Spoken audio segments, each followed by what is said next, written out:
and of course adapt to the play style of Impunity. They granted J3X Inferno, they have got a very early aggression, they know where the power spikes are, but all in all, they just allowed Impunity to just farm up, or even just allow Blue City to farm up on that of Celeste. However, we do see an Idris being taken out from the equation from the side of J3X Inferno.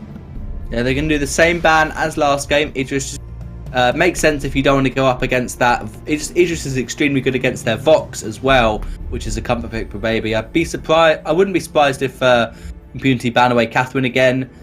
Go for a similar draft and maybe try and pick up a similar comp, because you won last game, so just do it again. Whereas maybe they want to try and counter the Catherine because their B side. I think it just makes the most sense for Impunity to get rid of it, because they didn't want to play against it in the first game, and they're going to actually ban away their own Lance. So that implies they want to get either Catherine or Grace, and I'm pretty sure that if one's picked up for J3X Inferno, Impunity's going to get the other one. Yep, I mean, Impunity at this point in time can just settle for Catherine, although Catherine receives slight changes in this particular patchup. But all in all, the amount of CCs that she offers, and in the previous game itself, you mentioned the Echo pickup on Catherine would be very valuable in terms of a 6 seconds in total silence for the entirety of J3X Inferno. If they do block out one, then at least that's 3 seconds of not being able to use your ability. So that would definitely favor the entirety of Impunity. However, Impunity will, or rather J3X Inferno will just settle for that Arden. We've not seen a lot of Arden being picked up, and I'm quite surprised Kahlua did not just settle for that Grace for their own side, because they just seem so very comfortable on that Grace. Yeah, I think that would definitely make a good pick, but they're going to go Lyra instead. So completely different captain meta to what we saw in the first game. Lance versus Grace, and now we're going to see Arden versus Lyra. So Lyra obviously picked because the Bright Bulwark does a fantastic job at countering Arden. The Scarf ban's really smart because now it baits out a Celeste ban, and they can just go for a straight up Kestrel pick. And so what J3X is going to do is ban neither. We're just going to get rid of the Cruel. If you can go Kestrel, we're just going to pick up Celeste, and then you haven't got Scarf. And obviously vice versa works well. So that's good from J3X Inferno, because they know Kestrel is a really important pick. It's so strong. We saw how good Weapon Kestrel is and how good they are playing it. So I think that would be the most likely decision, to pick up Kestrel now and leave Celeste open, because you still got Blackfeather, Taka and Koshka to try and counter a Celeste by diving in. Yep, definitely. I mean, they can pick up Kestrel for Death Queue at this point in time, but I must say, J3X Inferno, not very versatile with their draft. Even in the previous game itself, they banned out the Idris, they banned out the Cruel. Maybe these are heroes that they do not want to go up against. But all in all, I would prefer if they actually adopt their draft accordingly, especially to the first game. They didn't quite lose out in the first game in that of the early part of the game.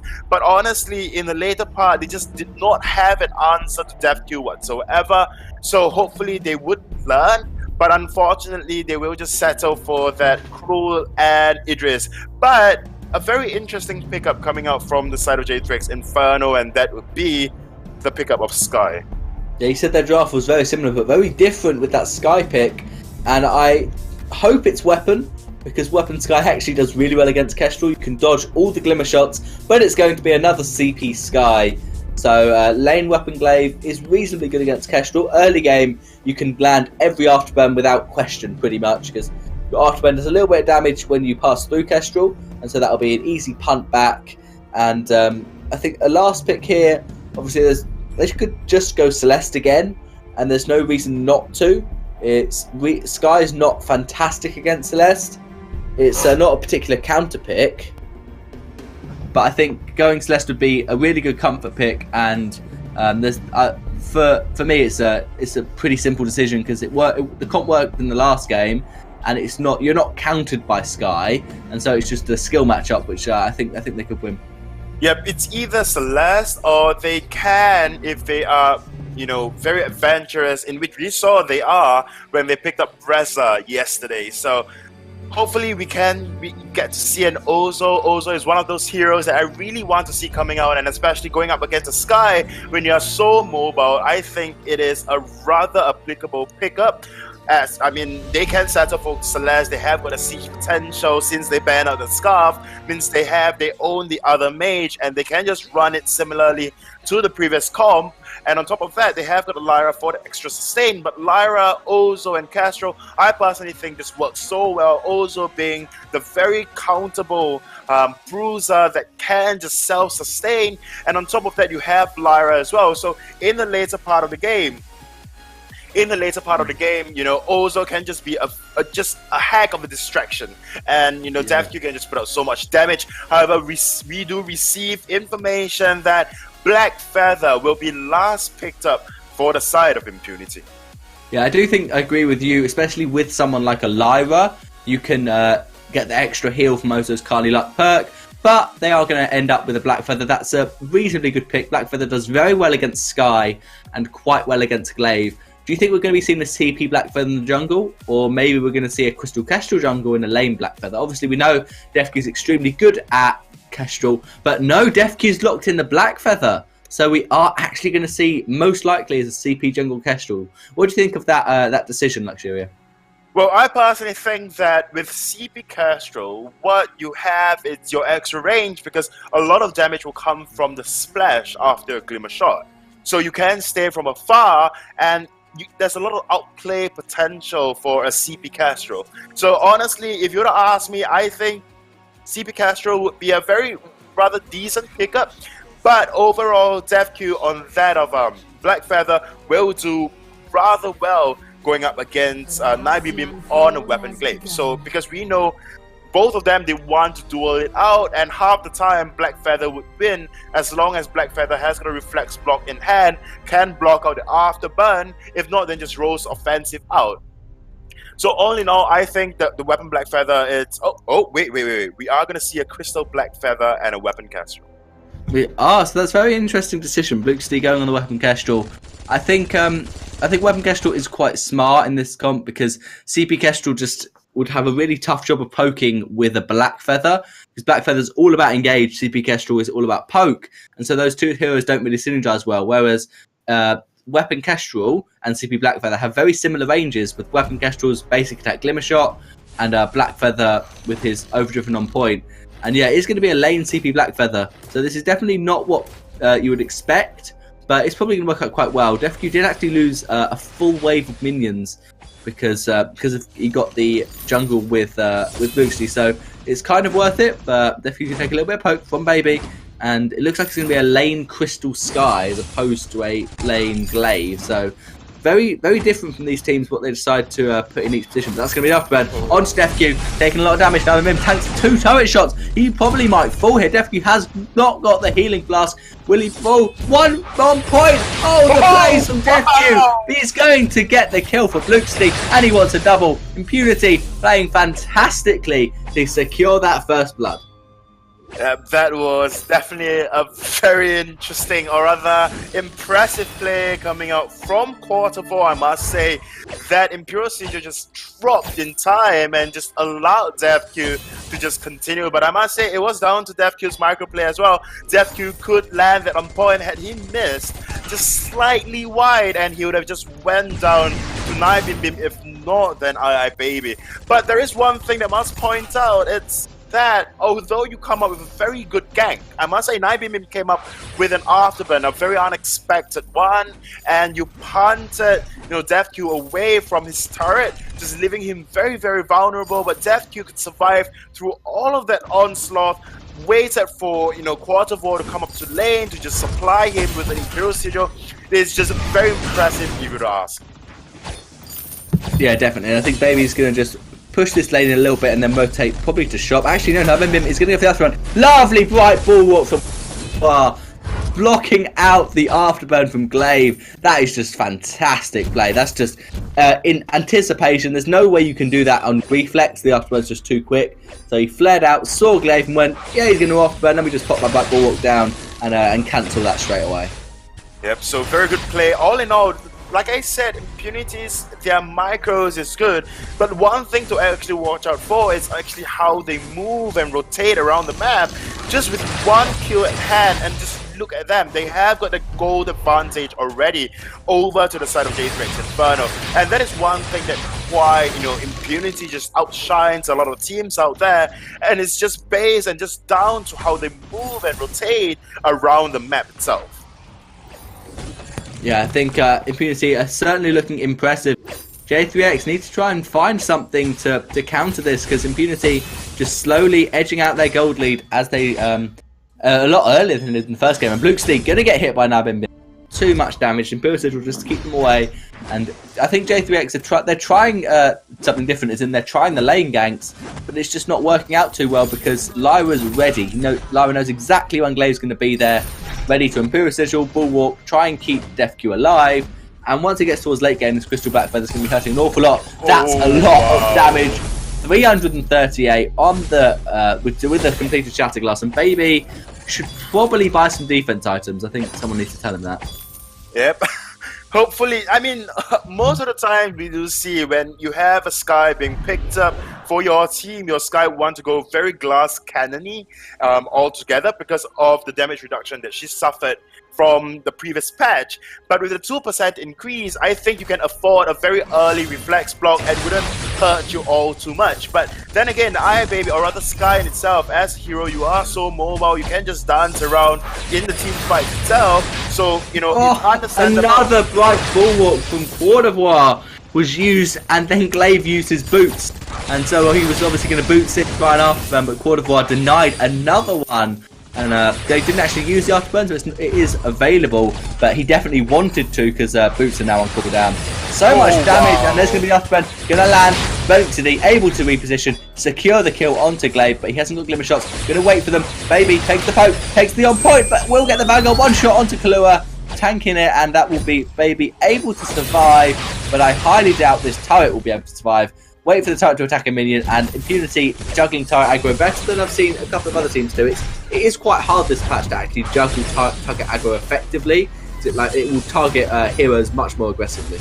Yep, there you go. Impunity just showing where the strength lies, and that's the objective taking, and just not allowing the entirety of J3X Inferno to breathe whatsoever. DefQ, however, may be caught up by Naibimbim, but DefQ will just TP back home safely. Yeah, that is a very greedy port. If Naibimbim would face check the bush, he home, but greedy ports are always the most fun to watch. Now Lyra's going to rotate up to lane to try turret falling, and DefQ actually taking the backs with Bluxley. This is risky, but it looks like they're not. J3X Inferno is not going to push too hard, so that is a net gold gain for DefQ. But he wants to go in. One shot, one kill does actually land onto Baby. Easy kill secured by the Kestrel. Now Kahlua is going very low. That's a lovely on point to slow. Glimmer shot secures a second kill. Bluxley 4-0, playing extremely well. And he wants to get a triple onto Naibimbim. It will most likely not be an ace. Afterburn is up, but Naibimbim's considering afterburning Kestrel aggressively, but he's just going to go defensive, secure the farm, and I'd expect a gold mine taken pretty simply by Impunity. Yep, and there is one thing that I wanted to talk about earlier on. It's that although they did change the role in terms of the type of carry they are, but we must agree on one thing, and that it's because, you know, they are just so very comfortable. We talked about this yesterday. We just continued, just kept saying and going on how comfortable Impunity are on the heroes, and I really like the rotations that's coming up from Impunity. They are, although, you know, they are just taking full advantage for the fact that the entirety of J3X Inferno do not have to push like they wanted, or else, you know, with DefQ going to the backs of their backs, J3X Inferno could have easily just pushed this turret, but because of the rotation and Impunity understanding that the entirety of J3X Inferno lack the push, lack the siege potential, they can actually afford to do that. Baby could be in a bad position. Base checking that bush, but a good flare from Kahlua spots them out. Baby taking 400 damage. That's going to be another 400 damage. DefQ to Skye, and Arthur did use the fountain. There's the gauntlet thrown down onto Bluxley. He's going to block his way out. Crucible also was wasted, unfortunately. Not best communication there, and one shot isn't available to finish Baby.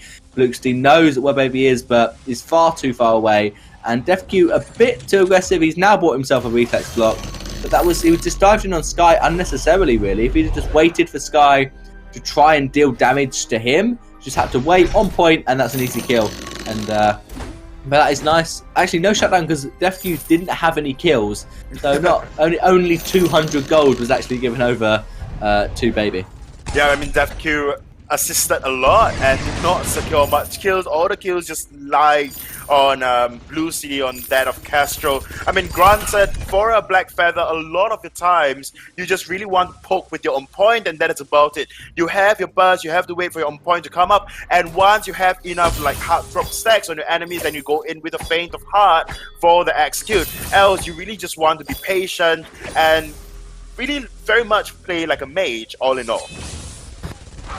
And here we're going to see a bit of mage poke from DefQ, not quite landing those on points. Baby is trying to dodge as much as he can, probably wants to upgrade his boots to at least travel boots, and that will really help Baby stop getting hit by these glimmer shots and these on points. Now Bim spots the treant being started. Is he going to steal it? No, tad late, and afterburn was used, so he's just going to back off. Glaive actually only with a tension bow completed and still hasn't got a full breaking point, so 4k gold lead for Impunity means if they fight now, they are in an extremely good position. Again, with Baby now can pick up a broken myth, so will be even on items with DefQ. Before that was actually still only had one item, so Impunity possibly wasting an opportunity to fight when they were ahead on items. Yeah, but on top of that as well, in that previous fight that DefQ was taken down, it was really just down to how he rose offensive. He rose offensive into the entire team. And speaking of the entire team, Baby face checking the bush, getting caught out, and on point does not land. But the Imperial Sigil doing so much work for Devoir, keeping DefQ nice and healthy. Now Impunity are going to look to try and either push a turret or rotate to Goldmine. Most likely they want to get this tier 2 turret. Nice wave push. Now Bim is waiting for that perfect afterburn. Woodbar has got the right ball to try and attempt to deny it. Really good poke onto Bim. He's probably forced to back off. Kahlua is not in a good position for Arden. There's no reason for him to be there. He's going to fall. Not using Fountain, Crucible or Healing Flask. And that is not what you want to do as a captain. Blue City is taking the turret shots, so they have to back off, wait for turret to try and refocus, and then go in. Wow. Almost dead. One shot in 6 seconds, but he will be able to put home before the one shot is available. FQ taking the poke, but nice speed boost from Lyra to get him out of that forward barrage, and this will probably be the tier 2 turret. Kestrel, a lot of damage, and that's a forward barrage in the wrong direction. Easy turret for Impunity, and FQ once more, but he's not going to go too far. One shot, a little bit wide. Bim is going to take that on point and afterburn away. Impunity have had a tier 2 turret. They want a tier 3. No, they're just going to push the wave and either rotate to Goldmine or have a quick shop. And that's a really good push and siege from Impunity.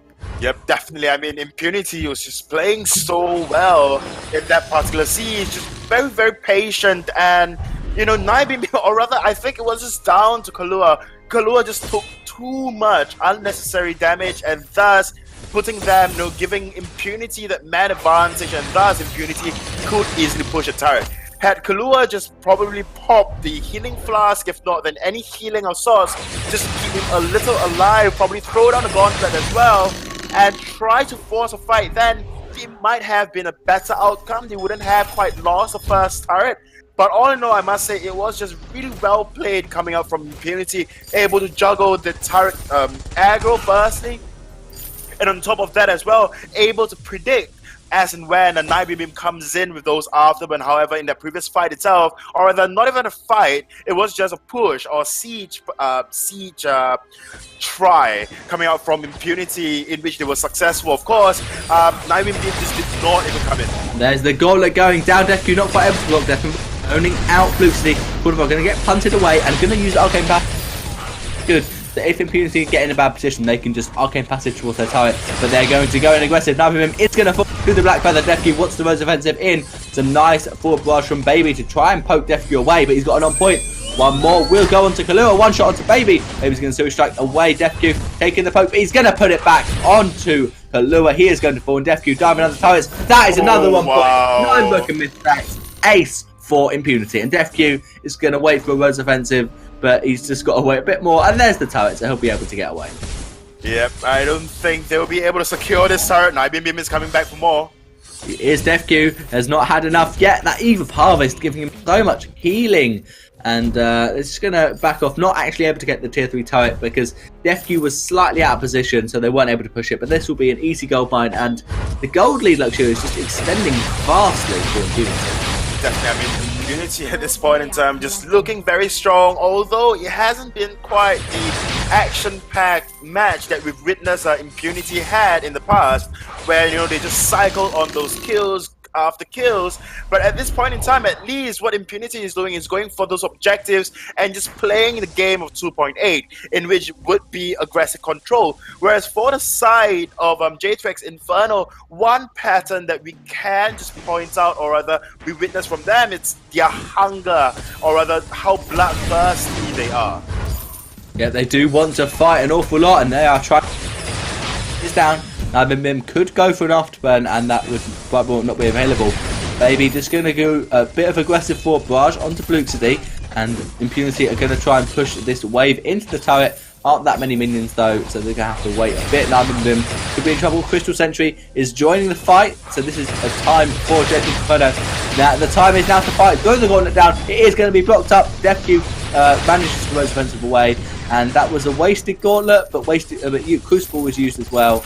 So not great for Kalua. They lost the Crystal Sentry. He lost his gauntlet for another 80 seconds. And Impunity probably going to take one gold mine just before Kraken spawns, just to maximise that gold payout. And they're really not going to get the tier 3 turret, so it just makes sense for them to push the wave, get gold mine, and then position to either take Kraken or take a fight around Kraken.